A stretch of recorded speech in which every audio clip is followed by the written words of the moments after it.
బాప్తిస్మం తీసుకోకుండా పరలోకం చేరడం అసాధ్యం. కొత్త నిబంధన ప్రకారం కానీ క్రీస్తుని సిలువేసినప్పుడు ఆయనతో ఇద్దరు దొంగలను సిలువేశారు. వారిలో ఒక దొంగ నన్ను పరదేశంలో జ్ఞాపకం చేసుకోమని క్రీస్తుని అడుగుతాడు. పరదేశంలో జ్ఞాపకం చేసుకోమని అడుగుతాడా? అలా అడగడు కదా. నీవు నీ రాజ్యంతో కూడా వచ్చినప్పుడు నన్ను జ్ఞాపకం చేసుకొని కదా అడుగుతాడు. అప్పుడు ఈయన అంటాడు కదా, నువ్వు నాతో కూడా పరదేశంలో ఉంటావని. మీరు తప్పు రాశారు. యేసుక్రీస్తు ప్రభువారు ఆ దొంగతో నువ్వు నిశ్చయంగా నాతో కూడా పరదేశంలో ఉంటావని చెప్తారు. మరి బాప్తిస్మం పొందకుండా పరదేశం ఎలా సాధ్యం? కొన్ని వందల సార్లు చెప్పేశాను ఇది. రాఘవ్ గారు అడుగుతున్నారు. Very nice. ఇప్పుడు సిలువ మీద దొంగ మరణించే సమయానికి ఆ దొంగ ప్లేస్లో మీరుంటే బాప్తిస్మం తీసుకోవడానికి అవుతుందా? ఆయన ఎప్పుడు మారు మనసు పొందాడు? సిలువ ఎక్కాకనా ఎక్కక ముందా? ఎక్కాక. ఎక్కడం అంటే అర్థం ఏంటి? ఇంకా ఈ చేతికి ఈ చేతికో మేకుంది, ఈ చేతికో మేకుంది, కాళ్ళకు కూడా ఏమున్నాయి?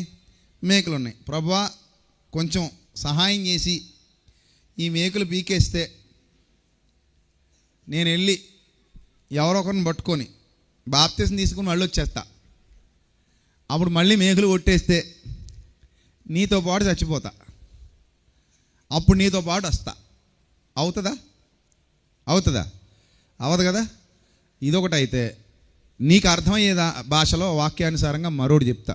అదేమిటంటే, అప్పటికింకా యేసుక్రీస్తు నామంలో బాప్తిస్మం అనేది అమల్లోకి రాలేదు. అప్పటికి యేసుక్రీస్తు నామంలో బాప్తిస్మం అమల్లోకి రాలేదు. మీరు విన్నది కరెక్టే. అప్పటికున్న బాప్తిస్మం ఏంటో తెలుసా? ఆయనకు మార్గం సిద్ధపరచడానికి వచ్చినటువంటి బాప్తిస్మం ఇచ్చి యోహాను పాత నిబంధన ప్రకారంగా మారు మనస్సు విషయమై ఇస్తున్నటువంటి బాప్తిస్మం. అక్కడ క్రీస్తు లేడు. మారు మనస్సు విషయమై ఇస్తున్న బాప్తిస్మం యూదులు తీసుకునేవారు. అసలు బాప్తిస్మం అనేది యూదులకు పరిచయం లేదు. అందుకే నీకు మార్గం సిద్ధపరచడానికి నేను ఒక ప్రవక్తను నీకు ముందుగా పంపుతున్నాను. అతను నీకు మార్గం సిద్ధపరుస్తాడు. ఇతడు వచ్చి యూదులకి బాప్తిస్మాన్ని పరిచయం చేశాడు. బ్యాప్టిజం, నీటిలో సమాధి చేయుట అనే దాన్ని యూదులకు పరిచయం చేశాడు. ఎవరు? బాప్తిస్మం ఇచ్చి యోహాను. దానివల్ల యూదులకు బాప్తిస్మం పరిచయం అయింది. అది పరిచయం అయిన తర్వాత యేసు ప్రభు నామంలో బాప్తిస్మం, యేసు ప్రభు పునరుద్ధానం తర్వాత శిష్యులు మొదలుపెట్టారు. మీరు సర్వలోకానికి వెళ్ళి సర్వ సృష్టికి సువార్తను, క్రీస్తును గూర్చిన సువార్తను ప్రకటించండి. ఆ క్రీస్తును గూర్చిన సువార్త విని మారు మనస్సు పొందిన వాడు బాప్తిస్మం పొందుతాడు. ఇది యేసుక్రీస్తు నామమున ఇచ్చేటువంటి బాప్తిస్మం. అంతకుముందు మరి యోహాను ఇచ్చిన బాప్తిస్మం ఏంటి? జస్ట్ యూదులకి మాత్రమే, మిగిలిన అన్యజనులకు కాదు, కేవలం యూదులకు మాత్రమే. కేవలం యూదులకి మారు మనస్సు విషయమైన బాప్తిస్మం ఇచ్చేవాడు. ఆ ఇస్తూ కూడా ఏం చెప్పాడు అనుకుంటున్నారు? నా వెనక ఒక ఆయన వస్తున్నాడు, అతడు నాకంటే శక్తిమంతుడు. నేను ఇప్పుడు మీకు నీళ్లలో బాప్తిస్మం ఇచ్చున్నాను, కానీ ఆయన మీకు పరిశుద్ధాత్మలోను అగ్నిలోను మీకు బాప్తిస్మం ఇస్తాడు. నాకంటే శక్తిమంతుడు. ఆయన కాలుకున్న చెప్పుల తాడు విప్పడానికి కూడా నేను అర్హుణ్ణి కాదు. అంటే మార్గం సిద్ధపరచడానికి వచ్చినటువంటి ఈయన బాప్తిస్మాన్ని పరిచయం చేశాడు. ఆ బాప్తిస్మాన్ని ఫుల్ఫిల్ చేసింది ఎవరు?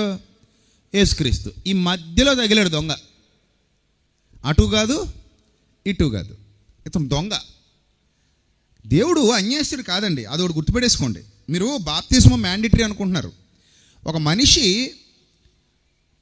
సువార్త విని మారు మనసు పొంది బాప్తిస్మం తీసుకునే అవకాశం ఉండి తీసుకోకపోతే అదొక లెక్క.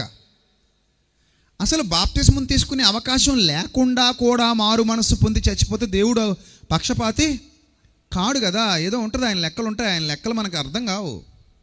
కాబట్టి నువ్వు కొలత కొలిచేసి అందులో అందరినీ ఇరికించేయకు. నా చొక్కా నువ్వు వేసుకుంటే నీకు సెట్ అవుద్దా? నీ చొక్కా నేను వేసుకున్నా నాకు సెట్ అవ్వదు. దేవుని తీర్పులు శోధింపని ఎంతో నసక్యములు.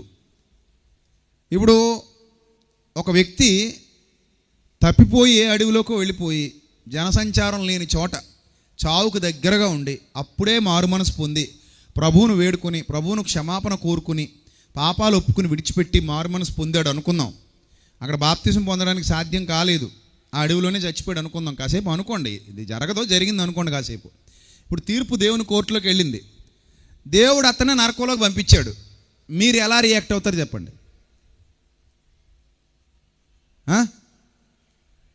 తప్పంటారా ఒప్పంటారా? రైటే, వేసే ప్రభా, నరకలేసి బాప్తిసం పొందలేదు ప్రభా అని నువ్వు అన్నావు అనుకో. అప్పుడు నేను వచ్చి అంటాను, ప్రభా అతను బాప్తిసం పొందలేదు కాబట్టి నరకలేసేమని ఈవిడ చెప్పింది కదా. నా సమాధానం ఏంటంటే, అతను బాప్తిసం పొందలేదు కాబట్టి నరకంలో వేసేయమని ఈవిడ అంటుంది. ఈవిడ ఇవ్వలేదు కాబట్టి ఆయన నరకంలో వేసే, ఈవిడ కూడా నరకలేసాను అని నేను ఎలా ఇస్తాను? నేను ఉన్నాను అక్కడ అంటావు నువ్వు. నన్నేమంటావేంటి నువ్వు? నేను ఉంటాను అక్కడ. మన ఇద్దరికి పంచాయతీ ఇప్పుడు. నన్నేమంటావేంటి నువ్వు? నేను ఉన్నాను అక్కడ, నేను ఉంటే ఇస్తాను, నేను లేను కదా అని నువ్వు అంటావు. అప్పుడు నేనేమంటానంటే, మరి నువ్వు కదా, ఎవరో లేరు కదా అక్కడ, ఎవరిని ఉంటే తీసుకునేవాడు ఆయన, ఎవరు లేకుండా తీసుకోకుండా చచ్చిపోయాడు. కానీ అతను మారుమనసు పొందాడు, ఏడుస్తున్నాడు, కన్నీరు గారుస్తున్నాడు, ఎవరు దొరకలేదు, చచ్చిపోయాడు. సో ఇలాంటి కొన్ని డిఫికల్ట్ తీర్పులు కొన్ని ఉంటుంటాయి. కొన్ని తీర్పులకి జడ్జిలే బుర్రలు పగలగొట్టేసుకుంటారు. రాజ్యాంగానికి బయట జరుగుతుంటాయి కొన్ని సంగతులు. అలాంటి క్రిటికల్ సిచ్యువేషన్స్ ఏమైనా వస్తే దేవుడు న్యాయమైన వాడు, ఆయన చూసుకుంటాడు. మీరు అందరికీ తీసుకొచ్చి ఒకటే చొక్క వేసేయకండి. ఏమో ఎవరి జీవితంలో ఏం జరుగుతుందో. ఇప్పుడు బాప్తిసం తీసుకొని మారు మనసు పొందేశానని చెప్పి చెడిపోయి సాతాను గడికి సీక్రెట్గా చోటిచ్చి చచ్చాడు అనుకో, నీ దృష్టిలో గొప్పోడే. కానీ దేవుడు భూతత్వం వేసి చూసిన తర్వాత నచ్చలేదు దేవుడికి. ఏం చేస్తాడు అప్పుడు? తీర్పు కరెక్ట్గా ఉంటుంది ఆయన దగ్గర. పక్షపాతము లేకుండా క్రియలను బట్టి తీర్పు తీర్చువాడు మన కన్న తండ్రి. అందుకని అందరికీ ఒక చొక్కా తొడక్కండి, చూసుకుంటాడు ఆయన చూసుకుంటాడు. సిలువ మీద దొంగ సెపరేట్ క్యాండిడేట్, ఆయన సెపరేట్. అంత అద్భుతంగా జరిగింది అది అసలు నిజంగా ఒక అద్భుతమైన ఘట్టం అది. ఆ దొంగలతో మళ్ళీ ఆ దొంగలు ఇద్దరు దొంగలు మారలా, ఒక దొంగే. ఇద్దరు దొంగలు దూషించారు యేసు ప్రభుని. ఇతను కూడా ముందు మారలా, సిలువెక్కిన వెంటనే మారలా. 9 గంటలకు ఎప్పుడో సిలువేశారు, 3 గంటలకు కదా మరణించింది. ఈ 6 గంటల కాలంలో ఎంతసేపు మార్పు లేకుండా ఉన్నాడో తెలియదు, కానీ ముందు దూషించాడు. ఇద్దరు దొంగలు దూషించారు. తర్వాత ఒక దొంగలో మార్పు వచ్చేసింది. ఆ తక్కువ టైంలో మారు మనసు పొంది పరదేశికి వెళ్ళిపోయాడు. స్పెషల్ సీట్ అది, రిజర్వేషన్ అలాగైంది ఆయనకి. అందరికీ హోదా అలాగా. సో అవకాశం ఉన్నవాడికి ఒకలా ఉంటుంది తీర్పు, అవకాశం లేనివాడికి ఒకలా ఉంటుంది. ఆయన విధులు, ఆయన విధానాలు ఆయనవి, మనం ఎవరో మధ్యలో వచ్చాం.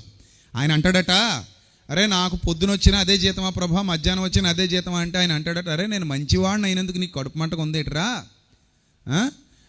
నువ్వు ఒప్పుకున్నది నీకు పడేశాను కదా. అవును, మరి ఆడికి బడి ఎడుతావు ఎందుకు అన్నాడట. మనం ఎంత కుళ్ళోళ్ళం అంటే, నేను పొద్దున వచ్చానా, నాకు ఎంత ఇస్తానన్నావు, 100 రూపాయలు. ఆడు మధ్యాహ్నం కదా వచ్చాడు, మరి ఆడికి ఎంత ఇవ్వాలి, 50 రూపాయలు ఇవ్వాలి. 100 ఎందుకు ఇస్తున్నావు? నీకు ఎంత ఇస్తా అన్నాను నేను, 100 ఇస్తానన్నాను, ఇచ్చానా? ఇచ్చావు. నీ 100 పట్టుకుని నువ్వు సావచ్చుగా. నీ 100 నీకు వచ్చింది అన్నది కాదు నీకు ఆనందం. ఆడు మధ్యాహ్నం వచ్చి 100 అట్టుపోయాడని ఏడుపు. అంత కుళ్ళు బుద్ధి ఎందుకు నీకు అని ఆయన అంటాడు. నేను మంచివాడనైనందుకు నీకు కడుపు మంటగా ఉందా? నీకు 100 ఇస్తానని ఇచ్చేశాను, వాడికి కూడా నాకు ఇవ్వాలనిపించింది, 100 ఇచ్చాను, నీకేంటి పోయే కాలం అంటున్నాడు ఆయన. ఆ కుళ్ళు తీసేసుకోవాలి. కాబట్టి ప్రభువా నీ తీర్పు శోధింపనెంతో అసఖ్యములు. ఏ వ్యక్తి జీవితానికి మీరు ఎలా తీర్పు తీరిస్తే అలా తీర్పు తీర్చండి. మీరు పక్షపాతం లేకుండా ఏం చేస్తారు? తీర్పు తీరుస్తారు. రైటా? క్లియరా? క్లియర్. కాబట్టి సిలువ మీద దొంగ ఏమైనా బాధపడుతున్నారా అలా వెళ్ళిపోయాడని? ఎవరికైనా బాధగా ఉందా? బాధగా ఉంటే చెప్పండి, వెనక రప్పించేద్దాం. వెనక రప్పించేసి మళ్ళీ మీ చేతుల మీద బాప్తిసం తీసుకొని మళ్ళీ వెళ్తాడు. ఏమా గట్టిగా ప్రార్థన చేద్దాం. పర్లేదు కదా? ఒప్పుకుంటున్నారా వెళ్ళినందుకు? సిలువ మీరు ఒప్పుకోకపోయినా ఆయన ఎవరు రాడు. మీరు వెళ్తారో చూసుకోండి ముందంతే. అర్థమైందా? ఆయన కథ అలా ఉండనివ్వండి. అది అంతే, అది మారదు. చరిత్ర 2000 ఏళ్ళు అవుతుంది. ఇప్పుడు నీకు బాధ